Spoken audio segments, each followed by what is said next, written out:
Hello students, I am Bhanu sir. बेटा vectors के topic को आगे कंटिन्यू करेंगे। एक बहुत ही इंपॉर्टेंट टॉपिक के साथ आज अपन स्टार्ट करने वाले हैं। टॉपिक का नाम है मल्टीप्लिकेशन। वेक्टर्स का एडिशन क्या होता है, सब्ट्रैक्शन क्या होता है, यह आपने बहुत ढंग से समझ लिया है। उसके बाद भी बहुत सारे टॉपिक्स अपन ने कवर अप कर लिए हैं और उन पे क्वेश्चंस भी अपन ने ट्राई करे हैं। आज अपन सीखेंगे कि भाई वेक्टर्स का मल्टीप्लिकेशन क्या होता है, मल्टीप्लिकेशन का मतलब क्या होता है, कितने टाइप्स के होते हैं और किस टाइप को कैसे डील करना पड़ता है, उसमें क्या फॉर्मूलेज होते हैं और क्या लॉजिक होते हैं, और उस पे बेस्ड फिर कुछ क्वेश्चंस को भी सॉल्व करेंगे।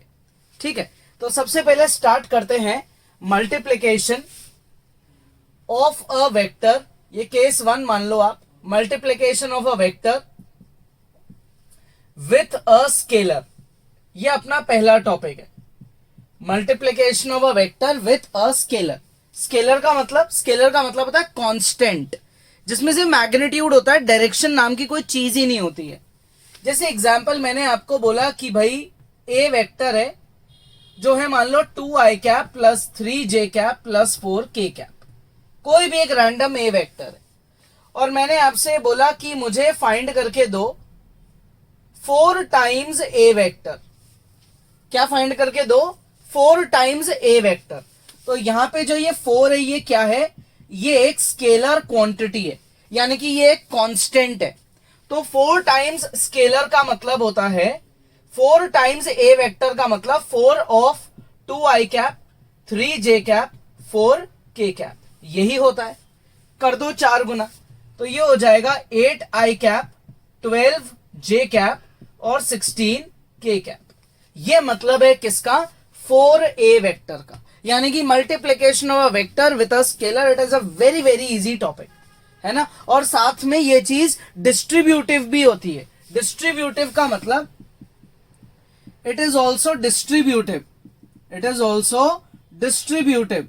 डिस्ट्रीब्यूटिव का मतलब होता है कि अगर कभी भी ऐसा लिखा हो जैसे twice of A vector plus और माइनस बी वेक्टर, तो आप इसको ऐसे भी लिख सकते हो, twice of A vector plus minus twice of B vector.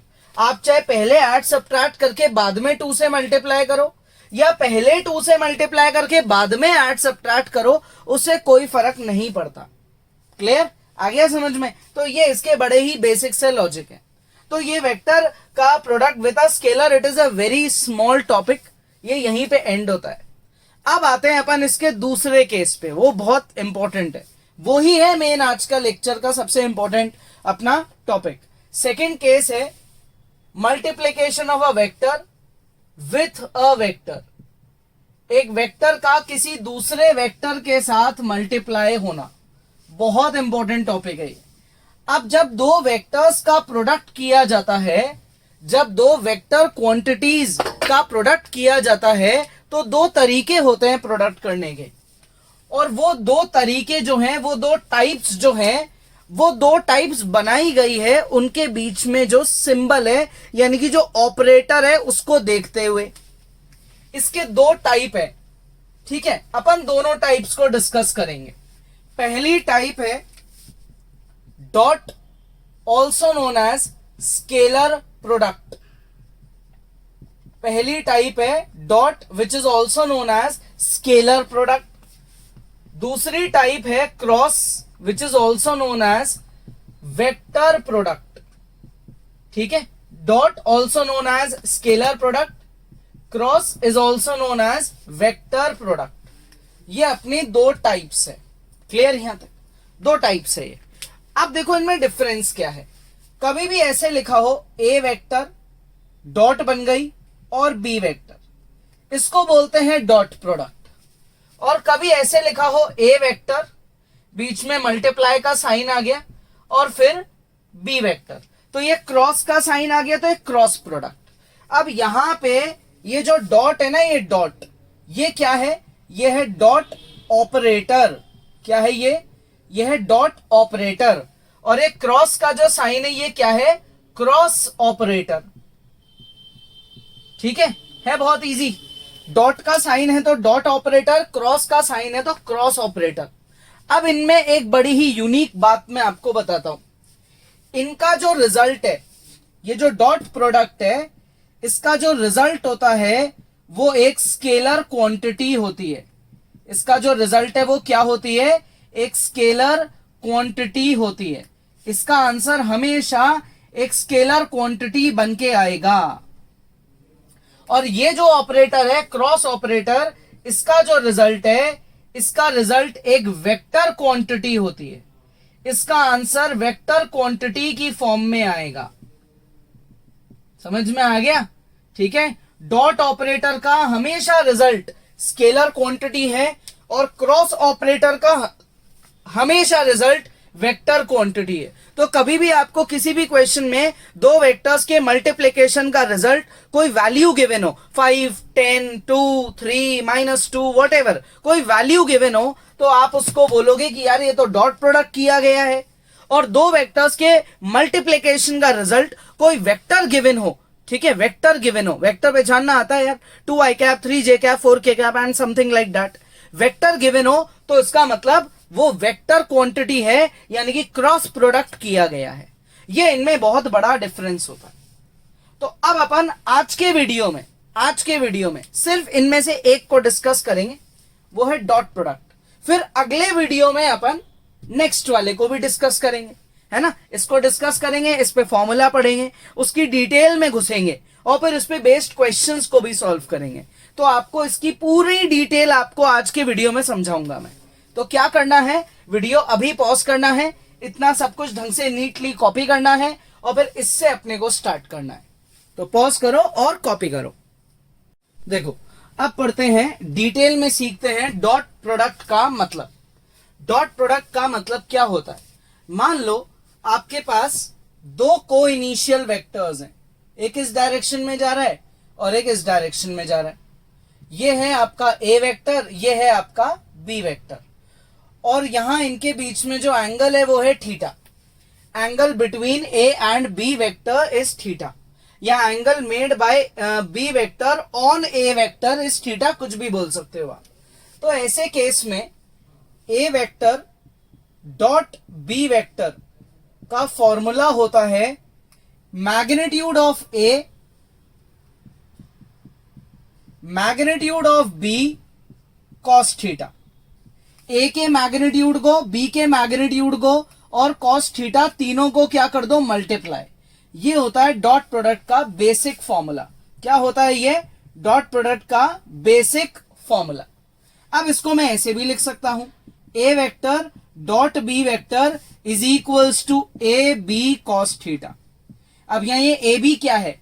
A vector के मैग्नीट्यूड को मैंने सिंबल दे दिया ए, और बी वेक्टर के मैग्नीट्यूड को सिंबल दे दिया अपन ने बी। ये होता है डॉट प्रोडक्ट का बेसिक फॉर्मूला।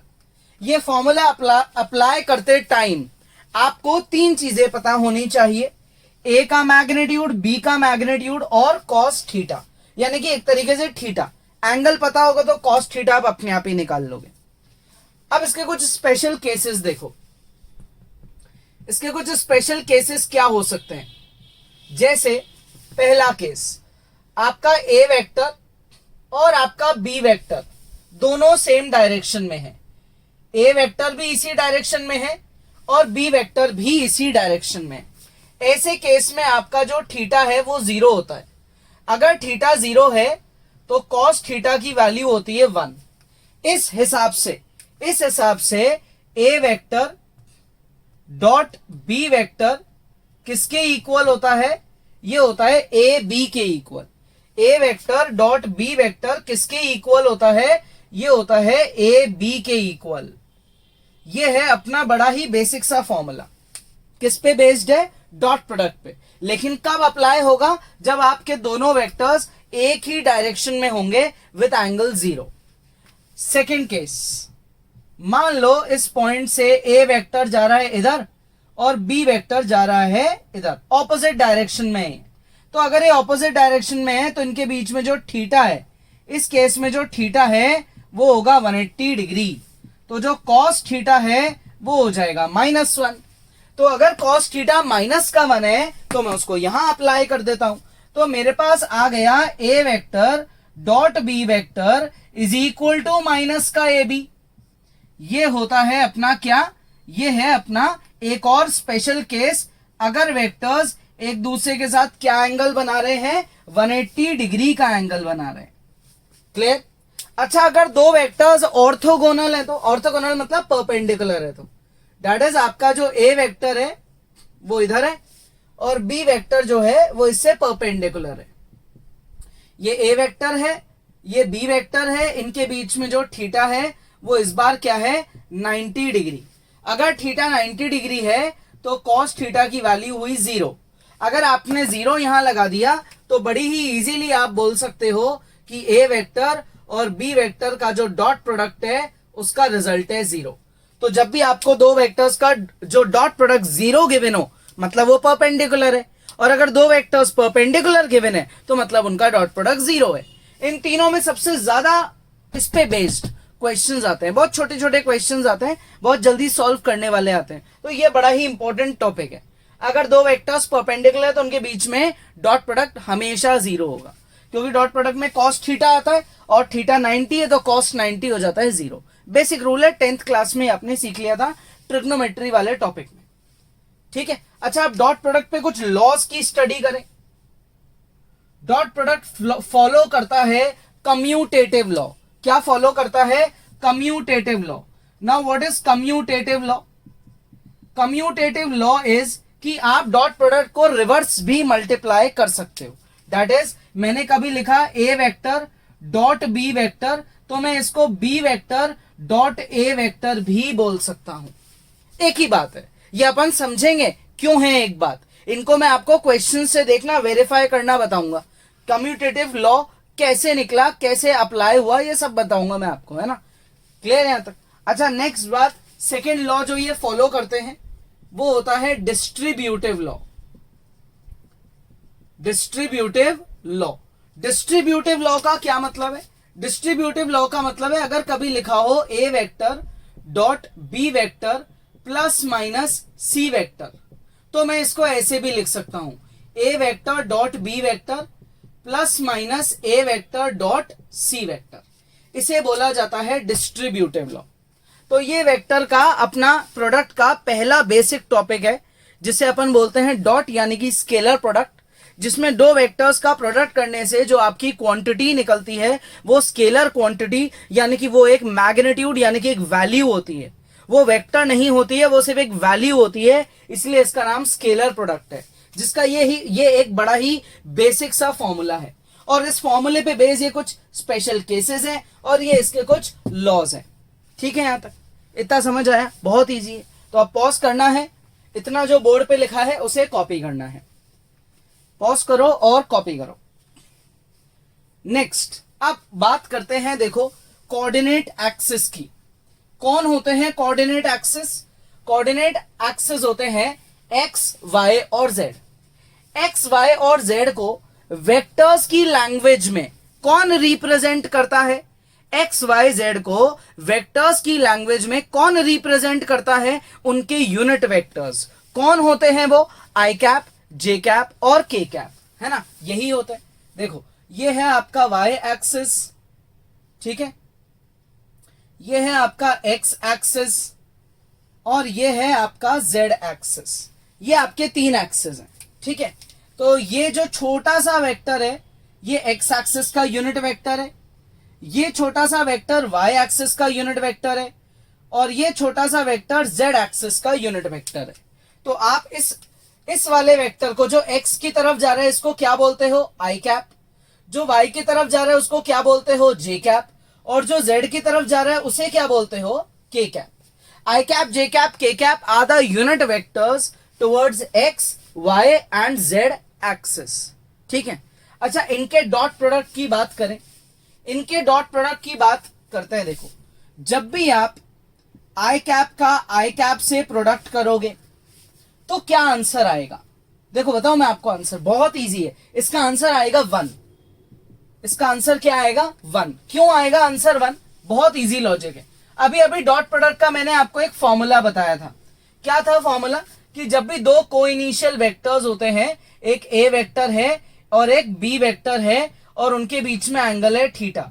तो A vector dot B vector, ठीक है, is equals to magnitude of A magnitude of B cos theta. अब आप यहां पे क्या बोल रहे हो कि आई कैप और आई कैप का डॉट प्रोडक्ट कर दो, यानी कि मैं यहां बोल रहा हूं कि ए वेक्टर का ए वेक्टर के साथ डॉट प्रोडक्ट कर दो। मैं बी वेक्टर की जगह ए वेक्टर लिख रहा हूं, तो मैं यहां भी बी की जगह ए लिखूंगा, यहां भी मैं बी की जगह क्या लिखूंगा, ए लिखूंगा। और जो कॉस थीटा है वो थीटा मेरा क्या बन जाएगा, 0, क्योंकि जब दो वेक्टर्स सिमिलर हैं तो दो सेम वेक्टर्स के बीच में तो कोई एंगल ही नहीं बनेगा। ए वेक्टर खुद के साथ तो कुछ एंगल ही नहीं बना रहा ना, ए वेक्टर और ए वेक्टर में तो कोई एंगल ही नहीं है, 0 है। कॉस 0 क्या होता है, कॉस 0 होता है 1, और ए इंटू ए क्या हो जाएगा, ए स्क्वायर। तो किसी भी वेक्टर का खुद के साथ डॉट प्रोडक्ट करने से हमेशा जो आंसर है वो उसके मैग्नीट्यूड का स्क्वायर आता है। तो आप चाहे ये भी एक अलग हेडिंग बना के कॉपी कर सकते हो। क्या इसकी बन जाएगी heading, dot product of a vector, dot product of a vector with itself, dot product of a vector with itself.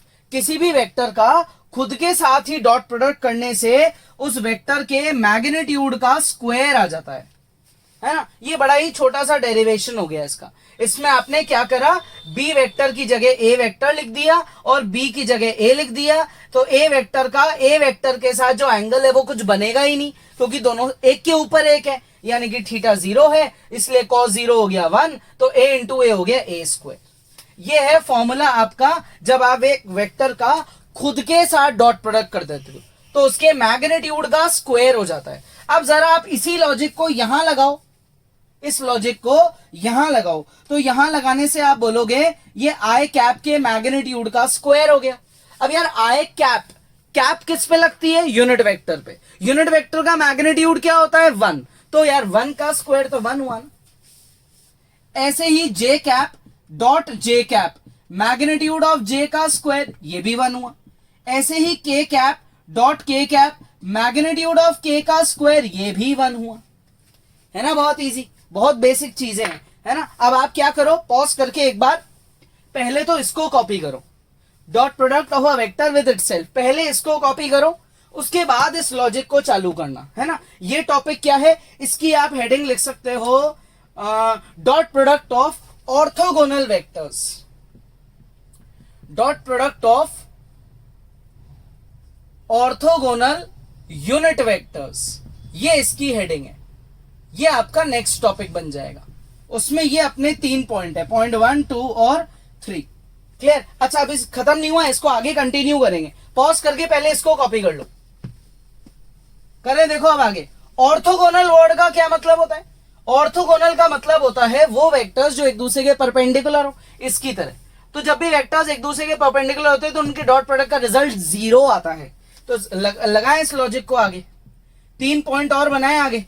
I cap किसके साथ ऑर्थोगोनल है, जे कैप के साथ, ठीक है। अच्छा, कम्यूटेटिव भी होते हैं तो उल्टा भी बोल सकते हैं।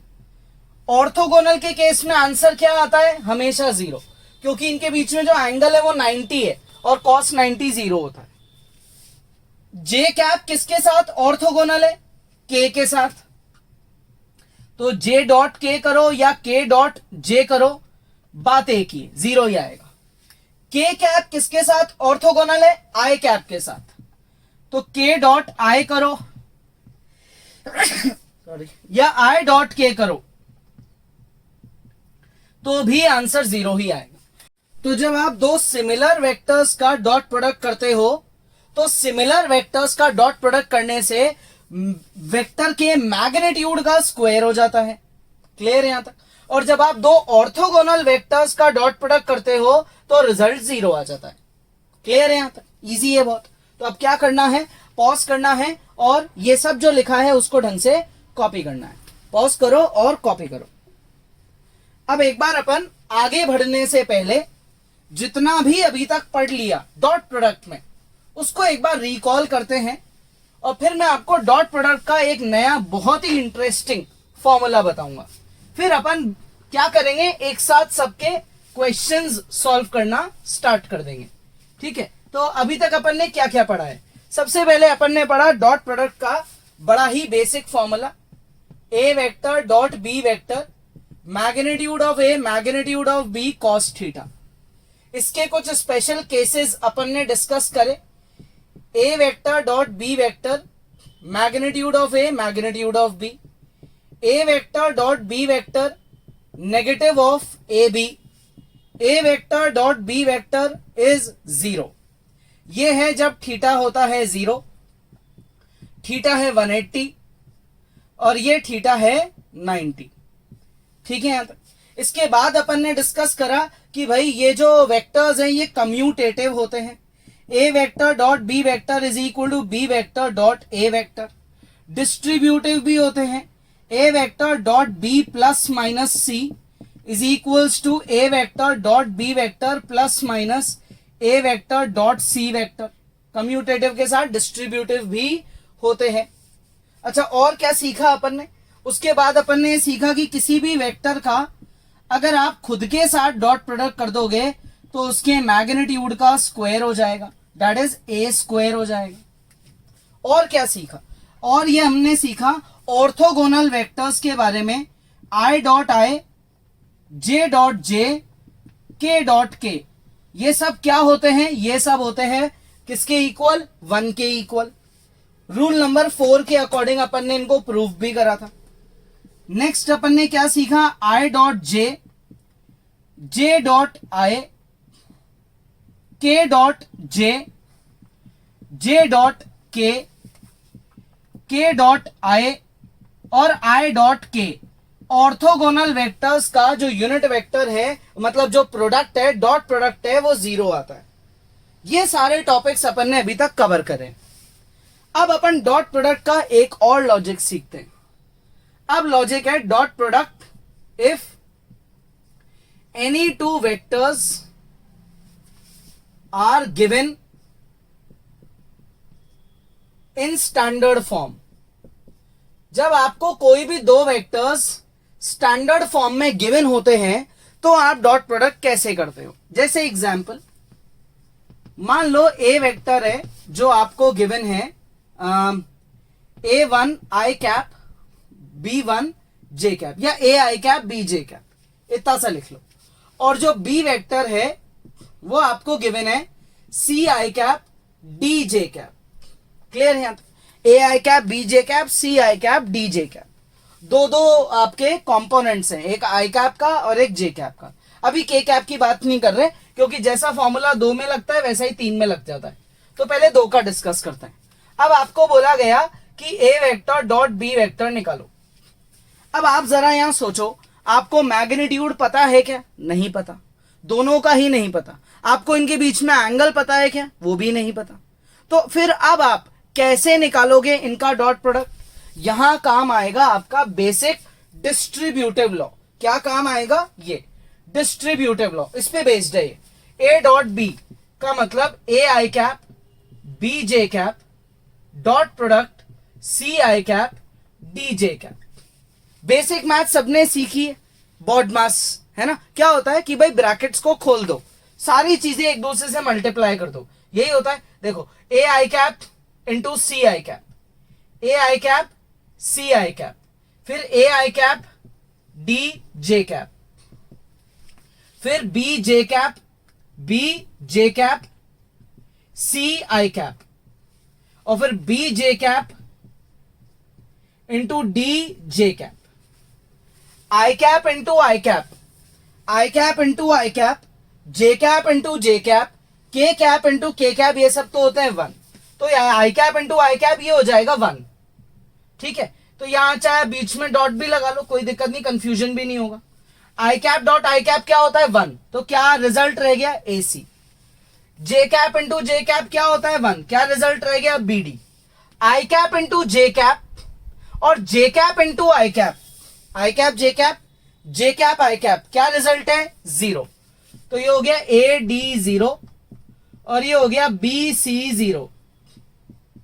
तो ये दोनों 0 हो गए। आंसर आ गया A C plus B D. क्या आंसर आ गया भाई?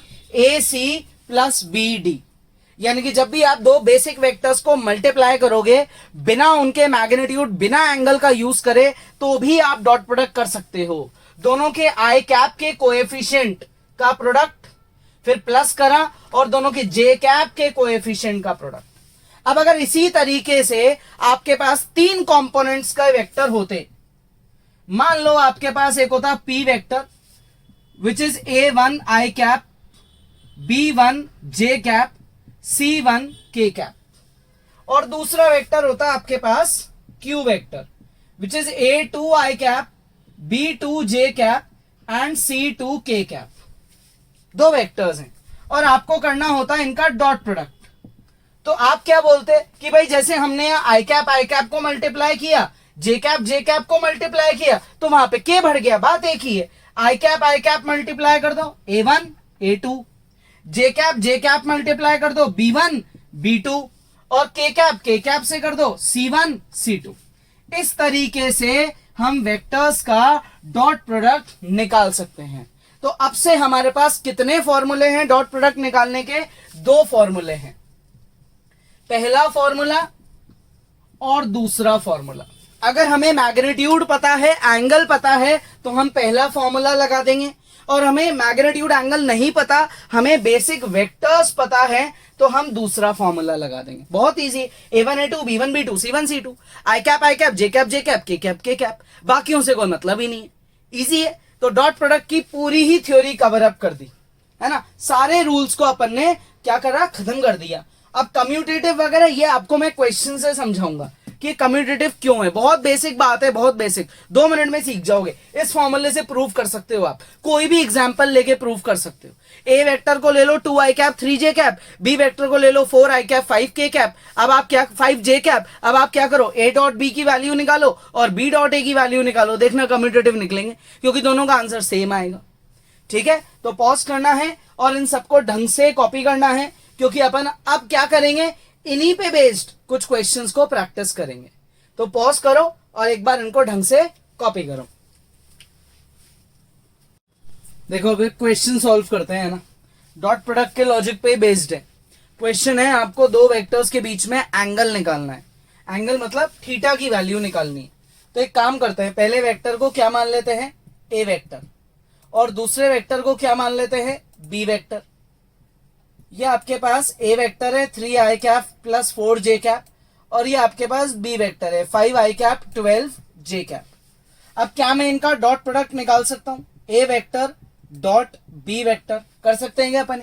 ए डॉट बी का मतलब होता है क्या, दोनों के आई कैप कोएफिशिएंट्स को मल्टीप्लाई करो और फिर दोनों के जे कैप के कोएफिशिएंट्स को मल्टीप्लाई करो, यानी कि ये हो गया 15 प्लस 48, कितना हुआ भैया टोटल, ये हो गया 63। तो ये दो वेक्टर्स का डॉट प्रोडक्ट निकाल दिया मैंने बेसिक फॉर्मूला यूज करके। जब भी मेरे पास दो वेक्टर्स गिवन होते हैं स्टैंडर्ड फॉर्म में, तो मैं A1 A2 plus B1 B2 plus C1 C2 formula लगा के क्या निकाल सकता हूं, उनका डॉट प्रोडक्ट निकाल सकता हूं। अब क्या मैं ए वेक्टर का मैग्नीट्यूड निकाल लूं, बहुत इजी है ए वेक्टर का मैग्नीट्यूड निकालना। दोनों के कॉम्पोनेंट्स है, जो दोनों कॉम्पोनेंट्स हैं, इन्हें स्क्वायर करके इनको ऐड कर दो, तो ये आ गया आपके पास √25 विच इज इक्वल टू 5। ऐसे ही आप बी वेक्टर का मैग्नीट्यूड निकाल दो, दैट इज बी की वैल्यू, तो वो होगा 5 का स्क्वायर प्लस 12 का स्क्वायर। ठीक है, 5 का स्क्वायर प्लस 12 का स्क्वायर क्या होता है, ये होता है रूट में 169 विच इज इक्वल टू 13। ठीक है, ए वेक्टर आ गया, बी वेक्टर आ गया, मतलब दोनों के मैग्नीट्यूड आ गए, दोनों का डॉट प्रोडक्ट आ गया। अब डॉट प्रोडक्ट के फॉर्मूले पे आओ, ए डॉट बी क्या होता है, magnitude of A magnitude of B cos theta, यही होता है। ए डॉट बी क्या है 63, मैग्नीट्यूड ऑफ ए क्या है 5, मैग्नीट्यूड ऑफ बी क्या है 13, और ये क्या है कॉस थीटा। क्लियर, तो 5 इंटू 13 करेंगे क्या आएगा 65, और ये चले जाएगा डिवाइड में, तो कॉस थीटा 63 अपॉन 65। अब ये वैल्यू तो अपन ने पढ़ी है नहीं कि कॉस की वैल्यू किस एंगल पे होती है, ये तो हमको पता नहीं है, तो हम कॉस को उधर शिफ्ट कर देंगे और क्या बना देंगे, कॉस इनवर्स। जब भी आपके पास कोई ऐसी वैल्यू आ जाए जिसपे एंगल आपको पता ही नहीं हो, तो आप तो सिर्फ क्या करो, फंक्शन जो है आपका कॉस, उसको शिफ्ट करके कॉस इनवर्स बना दो, तो ये आपके दो वेक्टर्स के बीच में क्या आ गया, एंगल आ गया। इस तरीके से आप कोई से भी दो वेक्टर्स के बीच में एंगल निकाल सकते हो। पहले डॉट प्रोडक्ट करा, फिर दोनों का मैग्नीट्यूड करा, और फिर अपन ने डॉट प्रोडक्ट का फॉर्मूला लगा दिया। ठीक है, तो पॉज करो और खुद ट्राई करो। देखो नेक्स्ट क्वेश्चन गिवन है, A vector is a unit vector, यानी कि ए वेक्टर का जो मैग्नीट्यूड है वो होगा 1। अब ये ए वेक्टर जो कि यूनिट वेक्टर है वो परपेंडिकुलर है। क्या है, परपेंडिकुलर। किसके परपेंडिकुलर है, इस बी वेक्टर के। तो इस ए वेक्टर में ए और बी की वैल्यू फाइंड करनी है। ठीक है, तो सबसे पहली चीज आपको गिवन क्या है, A vector is perpendicular to B vector. इसका मतलब इन दोनों का जो डॉट प्रोडक्ट है उसका रिजल्ट आएगा 0, क्योंकि परपेंडिकुलर में डॉट प्रोडक्ट का रिजल्ट 0 होता है। A vector is A I cap plus B J cap, dot product B vector is 3 I cap plus 4 J cap, result है 0। कैसे करते हैं डॉट प्रोडक्ट, आई कैप का प्रोडक्ट कर देते हैं, फिर प्लस लगाते हैं और जे कैप का प्रोडक्ट कर देते हैं, रिजल्ट आ गया 0। इससे आपके पास b की वैल्यू आ गई -3a/4। ये आपके पास क्या आ गई भाई, b की वैल्यू आ गई -3a/4। ठीक है, अब आते हैं ए वेक्टर के एक और गिवन पे। एक और गिवन क्या है, A vector is a unit vector. Since A vector is a unit vector, therefore इसका जो मैग्नीट्यूड है वो होता है 1। ठीक है, देयरफॉर जो इसका मैग्नीट्यूड है वो क्या होता है भाई, वो होता है 1। तो ए वेक्टर का मैग्नीट्यूड कैसे फाइंड करते हैं, किसी भी वेक्टर का मैग्नीट्यूड कैसे फाइंड करते हैं, अंडर रूट दोनों कंपोनेंट्स को स्क्वायर करके ऐड कर दो, ऐसे ही निकाला जाता है। अब रूट हटा दो क्योंकि दूसरी तरफ तो 1 है, तो 1 का स्क्वायर तो 1 ही होता है। और यहां लिख दो use equation number 1, that is जो ये b की वैल्यू है इसको उठा के यहां पुट कर दो, तो ये हुआ a square plus b square 9a² equal to 1। 16 से ले लो एलसीएम, या सबको 16 से क्या कर दो, मल्टीप्लाई। सबको 16 से क्या कर दो, multiply. 16a² plus 9a² equal to 16, तो ये हो गया 25a² इक्वल टू 16। इससे a² की वैल्यू क्या निकली, 16/25। a² की वैल्यू क्या निकली, 16/25। तो इस हिसाब से a की वैल्यू क्या निकली, ±4/5। ये मेरी a की वैल्यू है। क्या है भाई a की वैल्यू, ±4/5। अब मैं इस a की वैल्यू को अगर इक्वेशन 1 में पुट कर दूं, तो फ्रॉम इक्वेशन नंबर 1 मेरी b की वैल्यू क्या हो जाएगी, -3/4 ±4/5। 4 से 4 कट गया, तो b की वैल्यू हो गई -+3/5। प्लस माइनस से उल्टा क्यों हुआ माइनस प्लस, क्योंकि बाहर माइनस है। माइनस साइन बदल देता है ना सब कुछ, माइनस इंटू प्लस माइनस होता है और माइनस इंटू माइनस प्लस होता है। तो ये आपका a है, ये आपका b है, ये दोनों कंपोनेंट्स अपन ने फाइंड कर लिए। तो पॉज करो और खुद ट्राई करो। नेक्स्ट क्वेश्चन देखो, क्या फाइंड करना है, वर्क डन। क्या फाइंड करना है, वर्क डन। अब वर्क डन जो है वो कब हो रहा है, ये हो रहा है जब फोर्स अप्लाई हुआ। क्या अप्लाई हुआ, फोर्स। और उस फोर्स ने क्या किया, एक बॉडी को डिस्प्लेस कर दिया। कहां से, इस पॉइंट से। कहां तक किया, इस पॉइंट तक कर दिया। तो मान लो कि आपका ये एक 3 डायमेंशनल ग्राफ है। जो आपकी बॉडी है वो इनिशियली यहां खड़ी थी, थोड़ी देर बाद ये यहां तक पहुंच गई यहां तक। ये इसके इनिशियल पॉइंट का पोजीशन वेक्टर है और ये इसके फाइनल पॉइंट का पोजीशन वेक्टर है। ठीक है यहां तक। तो जो OA वेक्टर है, जिसको मैं क्या बोल सकता हूं, मैं बोल सकता हूं R1 वेक्टर।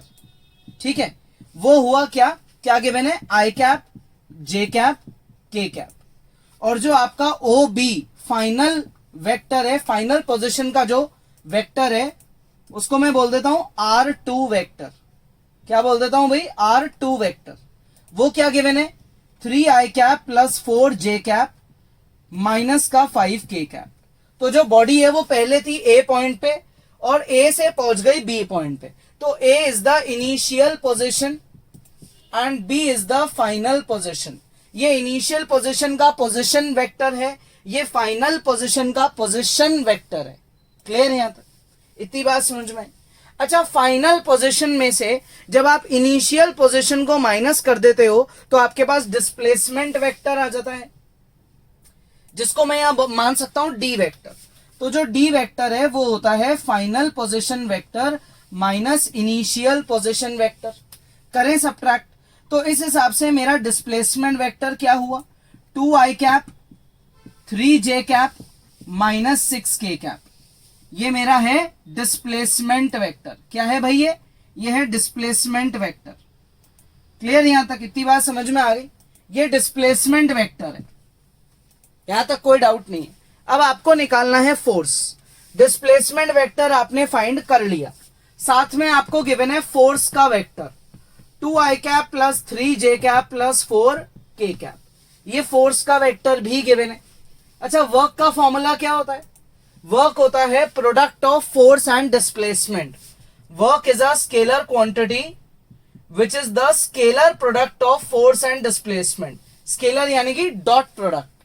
तो अब आप फोर्स वाले वेक्टर का और डिस्प्लेसमेंट वाले वेक्टर का क्या कर दो? डॉट प्रोडक्ट कर दो। क्या कर दो भाई? Dot product. तो ये डिस्प्लेसमेंट वेक्टर है, मैं इसको यहां कॉपी कर लूंगा। तो ये हो गया 2i cap plus 3j cap minus का 6k कैप। ठीक है, करें भाई डॉट प्रोडक्ट। तो ये हो गया 2 into 2 a1 a2 plus b1 b2 और प्लस c1 c2। ठीक है, तो ये वर्क डन आ गया 4 प्लस 9 माइनस 24। क्लियर? ऐसा ही कुछ आ रहा है, यहां तक कोई डाउट नहीं है। ये मेरे पास पॉइंट्स आ गए सारे, ये मेरे वेक्टर्स हैं। तो अब वर्क डन जो है वो कितना आया? वो वर्क डन आ गया भाई मेरा, ये हो गया माइनस का 20 प्लस का 9 माइनस का 11। अब वैसे वर्क डन कभी नेगेटिव हो सकता है क्या? पॉसिबल ही नहीं है। तो आप यहां लिखोगे work is equals to 11 joules in opposite direction. क्या लिख दोगे? In opposite direction. Work done क्योंकि मेरा नेगेटिव आया, जो कि कभी होता नहीं है। कभी ये थोड़ी बोलोगे आज मैंने माइनस में काम किया है ना, पॉसिबल नहीं है। या तो करोगे ही नहीं या फिर पॉजिटिव करोगे। तो अगर आपका वर्क डन नेगेटिव आ गया तो आप उसको पॉजिटिव बना के क्या लिख दो? इन ऑपोजिट डायरेक्शन। और वर्क डन की यूनिट हमेशा क्या होती है? जूल्स। बेसिक बात है। क्या है ये? SI unit. ठीक है, तो पॉज करना है और खुद से ट्राई करना है। देखो आगे पढ़े, ये भी अच्छा क्वेश्चन है। रिजल्टेंट वेक्टर याद है क्या? पुराना टॉपिक है तो वेक्टर्स का पढ़ा हुआ है बहुत डिटेल में यार। ये आपका एक वेक्टर है, ये दूसरा वेक्टर है। पैरेललोग्राम लॉ में ये बनता था रिजल्टेंट वेक्टर। रिजल्टेंट वेक्टर होता था किसके इक्वल? ये होता था A vector plus B vector के इक्वल। यही होता है रिजल्टेंट वेक्टर। ए वेक्टर और बी वेक्टर को ऐड करने से उनका रिजल्टेंट निकल जाता है। अच्छा, रिजल्टेंट वेक्टर का मैग्नीट्यूड का फॉर्मूला डिराइव करा है अपन ने, इसका प्रॉपर डेरिवेशन करा है। A square plus B square plus 2ab cos theta. इसमें ए क्या है? ए वेक्टर का मैग्नीट्यूड। बी क्या है? बी वेक्टर का मैग्नीट्यूड। और थीटा क्या है? दोनों के बीच का एंगल। थीटा क्या है भाई? दोनों के बीच का एंगल है। ठीक है, तो अब आपको इसमें बोला गया कि इस फॉर्मूले को आप वेरीफाई करो, यानी कि इसको दोबारा प्रूव करो डॉट प्रोडक्ट के लॉजिक को यूज करके। बहुत इजी है। देखो इस पे आते हैं। रिजल्टेंट वेक्टर होता है दो वेक्टर्स का एडिशन। ठीक है, अगर मैं आपको बोलूं कि यार इस इक्वेशन को एक बार और लिख दो, तो मेरे ख्याल से आपको कोई प्रॉब्लम नहीं होनी चाहिए। ठीक है, 2 बार लिख देते। अच्छा, इसको 1 मार्क कर दो, इसको 2 मार्क कर दो। ठीक है भाई, कोई प्रॉब्लम नहीं। अब 1 और 2 का क्या कर दो? डॉट प्रोडक्ट कर दो। तो ये हुआ R vector dot R vector, ये हुआ A vector plus B vector dot A vector plus B vector. ठीक है यहां तक। अच्छा, आप चाहे आप ब्रैकेट खोल सकते हो, सबके खोल सकते हो, बेसिक बात है। R vector dot R vector equals to A vector dot A vector plus B vector dot B vector plus A vector dot B vector plus B vector dot A vector. ये मैंने bracket खोल दिया। R vector dot R vector क्या होता है? किसी भी vector का खुद से डॉट प्रोडक्ट क्या होता है? ये होता है उसके मैग्नीट्यूड का स्क्वायर। तो आर का आर के साथ डॉट प्रोडक्ट स्क्वायर हो गया, ए का ए के साथ डॉट प्रोडक्ट स्क्वायर हो गया, बी का बी के साथ डॉट प्रोडक्ट स्क्वायर हो गया। ए डॉट बी को मैं बोलता हूं कॉपी कर लो। अच्छा, बी डॉट ए तो ए डॉट बी के बराबर होता है। क्यों होता है भाई? Commutative law. कौन सा लॉ? Commutative law. पढ़ा है अपन सबने। Commutative law, B dot A dot B same चीज होती। तो अगर ये सेम है तो ऐड होकर डबल हो जाएंगे। तो R square equals to A square plus B square twice of A vector dot B vector. ठीक है। डॉट प्रोडक्ट का क्या होता है basic formula? A vector dot B vector. ये जो डॉट प्रोडक्ट है इसका बेसिक फॉर्मूला क्या होता है? डॉट प्रोडक्ट का बेसिक फॉर्मूला होता है कि आप ए डॉट बी की जगह लिख दो, ए डॉट बी की जगह आप लिखो ए बी कॉस थीटा। अच्छा, टू पहले से ही है तो टू को कॉपी कर लो। डॉट प्रोडक्ट का फॉर्मूला होता है magnitude of A magnitude of B cos theta. Clear? अब क्या ये स्क्वायर हटके मैं दूसरी तरफ स्क्वायर रूट लगा सकता हूं? तो चेक करो, यही रिजल्टेंट वेक्टर का आपने क्या करा? फॉर्मूला डिराइव कर दिया using the logic of dot product. मतलब आपके पास अब दो डेरिवेशंस आ गए रिजल्टेंट वेक्टर को फाइंड करने के। एक जो आपने बहुत पहले ही पढ़ लिया, परपेंडिकुलर ड्रॉ करके साइन और कॉस इन सब का लॉजिक था, है ना। और एक आपका बड़ा ही बेसिक सा इजी सा डेरिवेशन है डॉट प्रोडक्ट के लॉजिक पे बेस्ड। तो आपको जैसा मन करे वैसा करो, जो इजी लगे वैसा करो। बस इसमें आपको क्या याद रखना है, इसमें क्या फॉर्मूलेज अपने काम आए। एक फॉर्मूला काम आया किसी भी वेक्टर का खुद के साथ डॉट प्रोडक्ट करना, मतलब उसके मैग्नीट्यूड का स्क्वायर करना। और दूसरा फॉर्मूला आया कि जो भाई डॉट प्रोडक्ट है वो होता है कम्यूटेटिव। और क्या फॉर्मूला काम आया? और एक बेसिक फॉर्मूला काम आया किसका? डॉट प्रोडक्ट का। डॉट प्रोडक्ट का ये फॉर्मूला, बेसिक फॉर्मूला भी काम आ गया। ये तीन फॉर्मूले पे बेस्ड है पूरा डेरिवेशन। ठीक है, आ गया समझ में? इजी है। तो आज की पूरी क्लास किस पे बेस्ड थी? वेक्टर, मतलब वेक्टर्स में प्रोडक्ट पे, यानी कि मल्टीप्लिकेशन पे, जिसमें 2 मिनट का टॉपिक था वेक्टर का मल्टीप्लिकेशन विद अ स्केलर। उसके बाद अपन ने सीखा दो वेक्टर्स का मल्टीप्लिकेशन जिसकी दो टाइप थी, एक थी स्केलर प्रोडक्ट यानी कि डॉट प्रोडक्ट, और एक वेक्टर और क्रॉस प्रोडक्ट। आज का अपना टॉपिक पूरा किस पे चला? स्केलर और डॉट प्रोडक्ट की पूरी डिटेल स्टडी पे और उस पे बेस्ड कुछ क्वेश्चंस पे। बहुत इजी है आज का टॉपिक। वीडियो को दोबारा देखो, नोट्स खुद से बनाओ, ढंग से बनाओ, ताकि नेक्स्ट वीडियो आपको और भी इजी लगे और भी ढंग से समझ में आए। ठीक है, तो नेक्स्ट क्लास में आगे पढ़ेंगे।